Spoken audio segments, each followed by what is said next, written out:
Hello guys, good morning. So nandito naman tayo guys sa workshop para magbahagi ng konting kaalaman sa mga baguhan at sa mga may-ari ng sasakyan guys. So naghanda ako ngayon guys ng mga ating pag-uusapan ng mga parts para may maipakita tayo sa inyo kung ano ba yung itsura ng parts na kailangan nyong hanapin. So ngayon guys, ang topic natin ngayon guys ay bale yung topic natin nito guys is tatlo.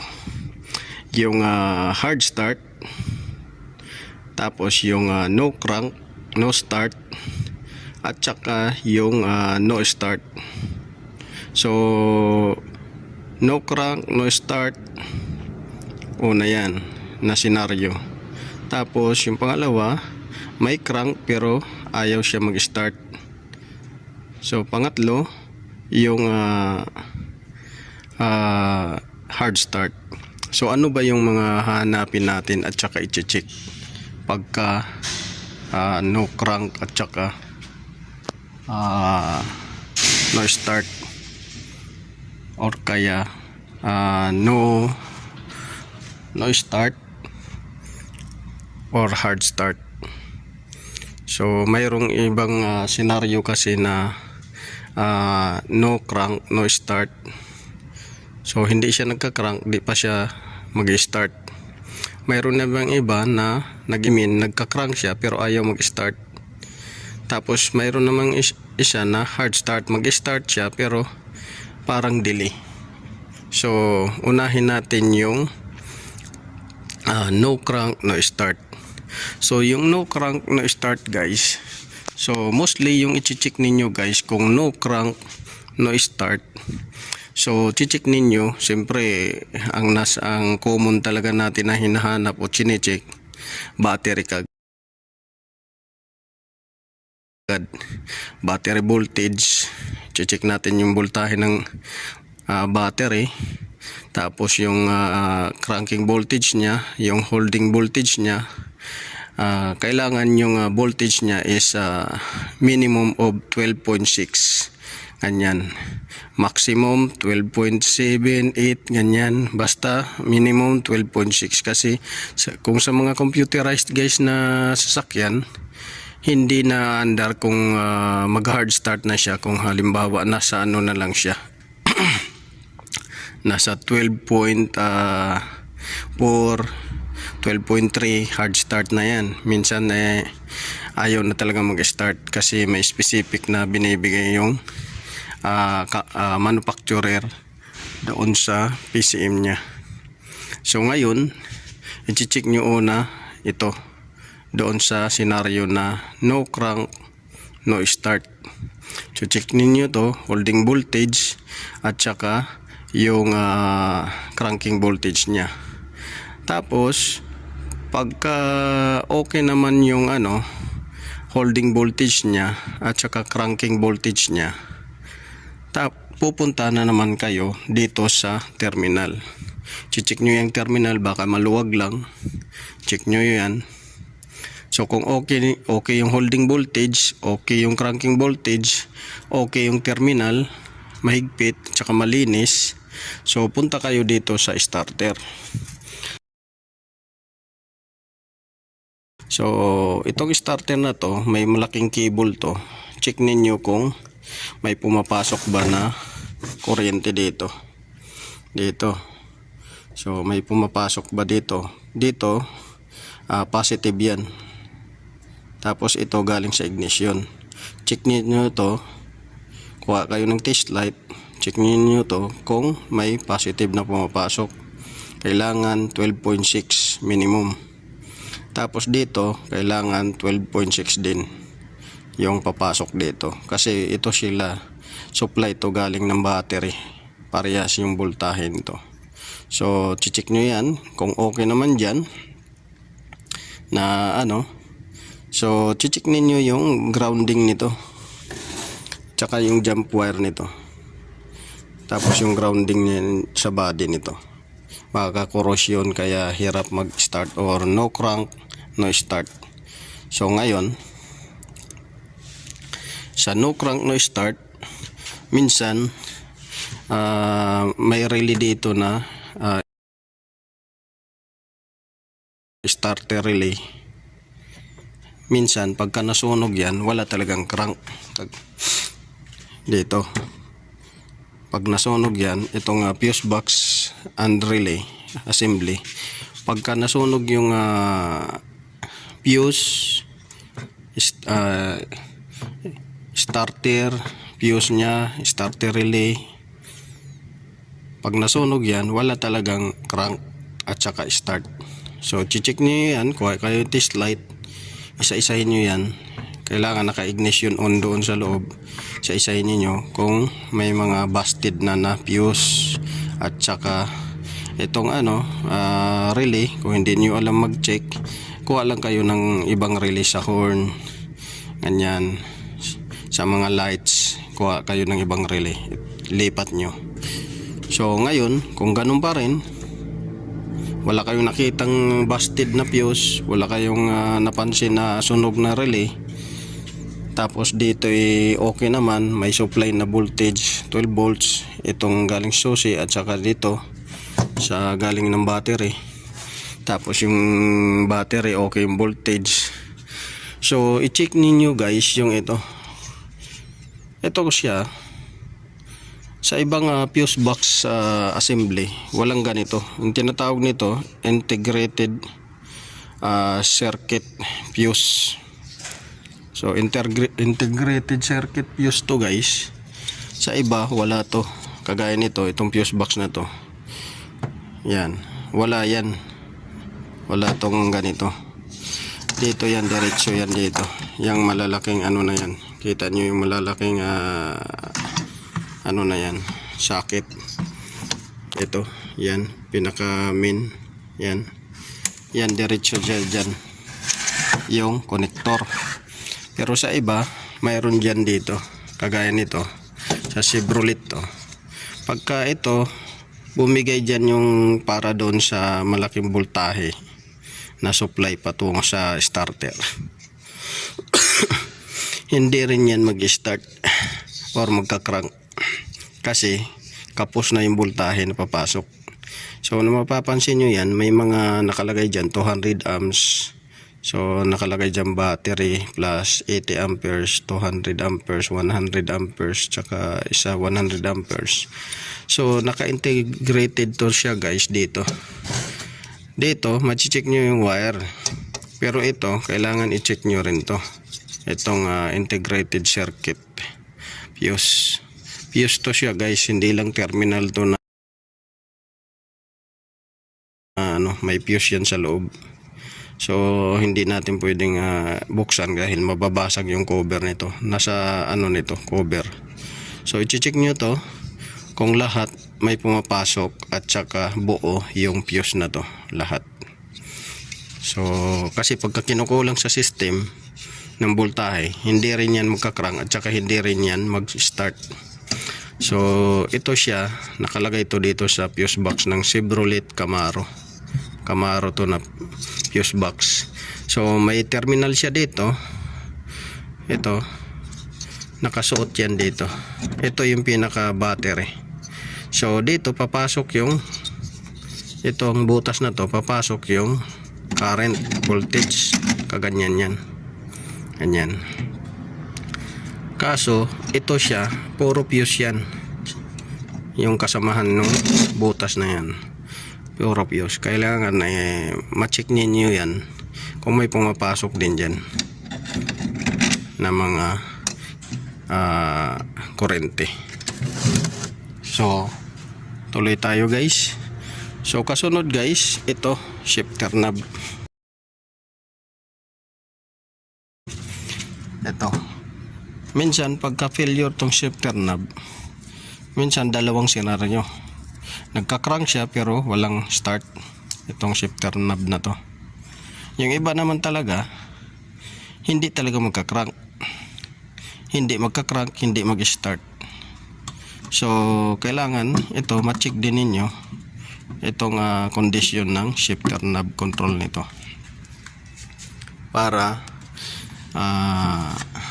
ma-identify ninyo, justify ninyo na ito yung dahilan or okay ba to yung unit na to. So sumunod guys yung alternator. So, yung alternator mayroon dito battery terminal ito, tapos mayroong connector dyan, dalawa para sa indicator light at saka doon sa ignition nya. So ito siya pagka sa mga computerized guys na sasakyan, hindi rin papaanda rin yung makina ninyo at saka hindi rin magkakrank, lalo na kung may short voltage dito, kasi iniiwasan ng computer na masunog yung sasakyan. Kasi kung ito siya may short na sa loob guys, pagka umikot yan, siyempre magbe-build up yan ng current na hindi inaasahan na sobrang taas or masusunog. So pag nasunog yan, pag nag-short na dito, kakalat na yung current, masusunog yung sasakyan. So sa computerized, pagka ito failure, hindi rin pinapa-start yung makina or kaya hindi rin magka-crank yung makina. Depende sa technology na nilalagay pagka may failure yung alternator. So check nyo rin to kung may pumapasok dito na current galing sa battery at saka kung hindi rin sunog yung wire. Yan, check nyo yan.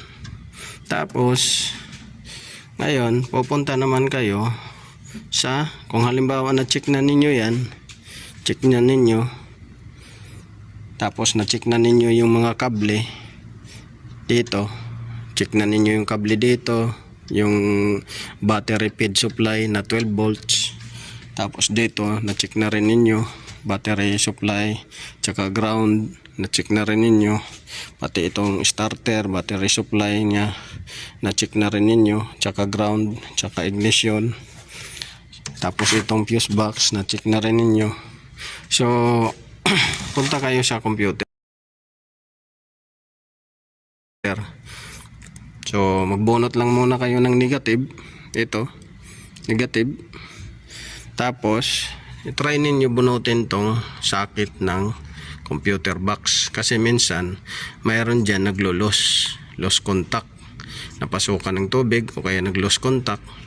Madali lang naman, pagbunot ninyo, check lang ninyo, okay yung mga connector, okay yung appearance, walang sign na nasunod, ibalik din ninyo, basta lang ma-check ninyo, balik ninyo, secure ninyo na tama yung pagkakabit.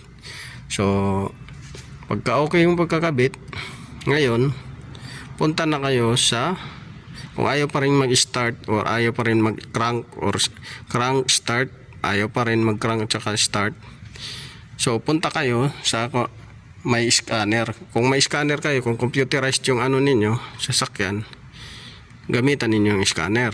Pero kung hindi, mostly dito lang maglalaro yan o hanapin ninyo yung scenario na naranasan ninyo na no crank, no start, itong battery, starter at saka fuse box. Ito lang tatlo.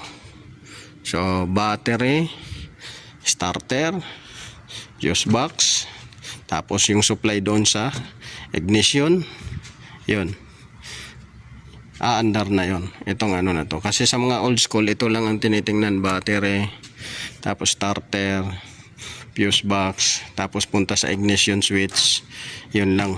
Tapos harness, check kung baka may mga short or naputol na wire na hindi nakakonekta or naipit na wire na balatan, nag short, na sunog. So ngayon sa computerized na mga sasakyan, gumagamit ng ECU, mga control module gaya nito. So marami kang i-check. Ito battery, starter, fuse box, tapos yung shifter knob, alternator, tapos ito integrated circuit, fuse, tapos fuse box, tapos yung control module, Tapos gagamitan ninyo ng scanner. So ngayon, pag nagamitan ninyo ang scanner, i-check ninyo itong camshaft sensor kung may reading. Tapos yung crankshaft sensor kung may reading din siya. At saka itong OCV, oil control valve, or tinatawag ng iba to BBT na valve. BBT valve, crankshaft sensor, camshaft sensor, ito camshaft, tapos crankshaft sensor, tapos BBT. Kasi pagka may failure to guys, walang reading crankshaft, walang reading yung camshaft, walang reading ito, sa mga computerized hindi yan pinapaandar ng computer dahil masisira at masisira yung makina. Masisira dahil una ito sa langis to. Ngayon kakapusin ng langis yung valve train system. Ito naman sa timing, dalawang sensor, so hindi na siya magbibigay ng tamang accurate reading sa fuel and air ratio pag wala to, walang reading. So yan yung kaibahan doon sa old school. Kasi sa old school, ito lang i-check mo: battery, starter, fuse box, tapos ignition switch, at saka harness. Pagka okay to, at saka okay to, harness at saka ignition switch. Pero sa mga computerized, marami kang i-check, kaya may medyo komplikado sa mga computerized operated vehicles. Battery, starter, fuse box, shifter knob, alternator, sensor, BBT, camshaft sensor, crankshaft sensor, control module, tapos integrated fuse, ito, tsaka yung fuse circuit board. Yan yung check ninyo. Tapos mayroon pa kayong check, papakita ko sa inyo guys. So ito guys, papakita ko sa inyo guys. Ito may fuse dito guys. Yan, para din to sa battery. Yan. So minsan pumuputok to. Pag pumuputok to, may mga sa safety picture yung mga battery wire or battery terminal ng sasakyan, lalo na kung ang battery ay nasa loob. Para halimbawa dito sa positive guys, sa positive guys mayroong safety picture sila, naglalagay ng fuse. Pumuputok yan guys para maputol yung wire, just in case na may mga aksidente ganyan. Or minsan pagka nag short, high voltage, short to power, pumuputok to para iwas sunog. At saka minsan sa ground guys, dito sa ground, hindi gumana yung ilaw natin guys, dito sa ground na yan, ito. Kasi pag kagaya nito, JMC Acadia, yung battery nito guys nasa loob. So lahat ng mga battery na nasa loob may safety picture yan, para hindi magkasunog. Kasi mahirap tanggalin yung negative dito tsaka positive. Magkakalkal ka pa ng floor mat. Yan, makikita ninyo may floor mat doon, may cover pa, tapos may isang cover pa talaga, tatlong cover. So masusunog muna yung sasakyan bago nyo matanggal to. Kaya may safety picture siya dito. Titingnan ninyo rin dito guys, baka pumutok, nag short, kaya no crank, no start dito sa positive. Minsan sa negative yan may safety picture, kasi nasa loob yung nito, battery. So kung sa labas guys, walang problema. Kung nasa labas, pag halimbawa yung battery dito nakalagay, walang problema yan, kasi bubuksan nyo lang yung hood, kagaya nito. Ito kasi JMC Acadia, nasa loob yung nito, battery. So dito sa JMC Denali, makikita ninyo yung battery dito. Yan, dito yung battery. Ayan o, terminal lang positive. So madali ninyong mabunot yung negative. Yan. Pero sa mga ibang sasakyan,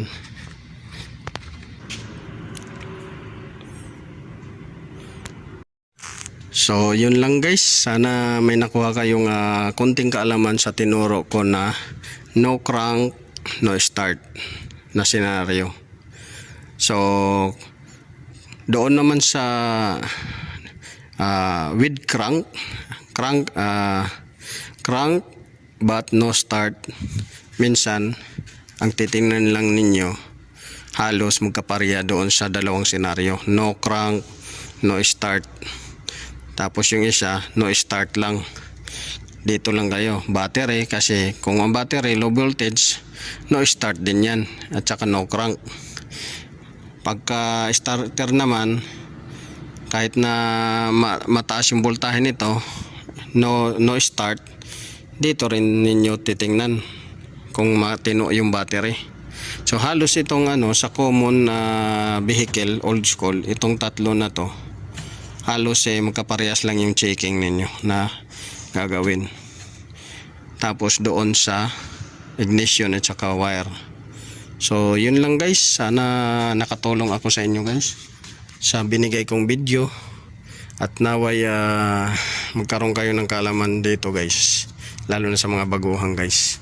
So maraming salamat. Kung nagustuhan nyo guys yung video na to, paki-like, share, subscribe my YouTube channel Autoboy Zone, at saka paki-follow at like, share na rin ng FB page ko Ubiq Works TV guys.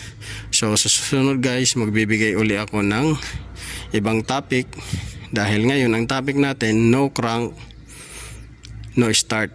Tapos yung pangalawa, no start lang.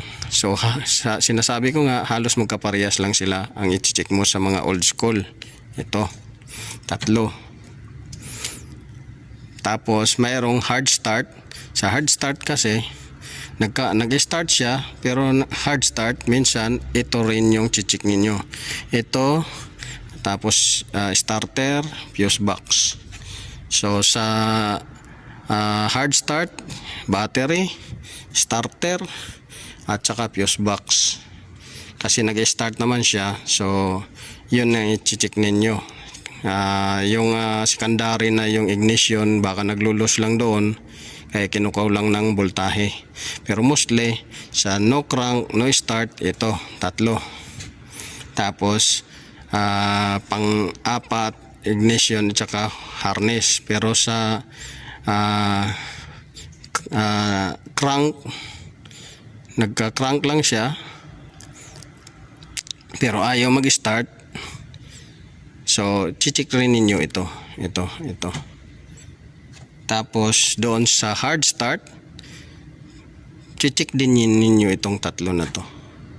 Basta halos 5 lang ang ninyo sa old school na mga vehicle: battery, starter, fuse box, harness or yung electrical connector, mga terminal, tapos ignition.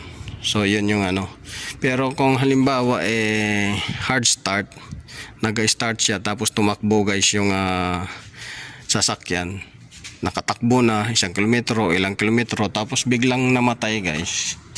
So ito guys yung i-check ninyo, fuel pump. Kasi baka bumibitaw na yung fuel pump, yung motor niya. Pagka uminit kasi itong motor, bumibitaw, hindi nagagana. Pag malamig gagana siya, pag mainit hindi gagana. So i-check nyo to guys. Kung halimbawa hard start sa umaga, tapos mag-start naman siya, tapos makatakbo, mamamatay, tapos maya maya i-start na naman, tapos tatakbo, mamamatay, ito yung guys, fuel pump. So yun guys, maraming salamat sa pakikinig, panonood. So good morning.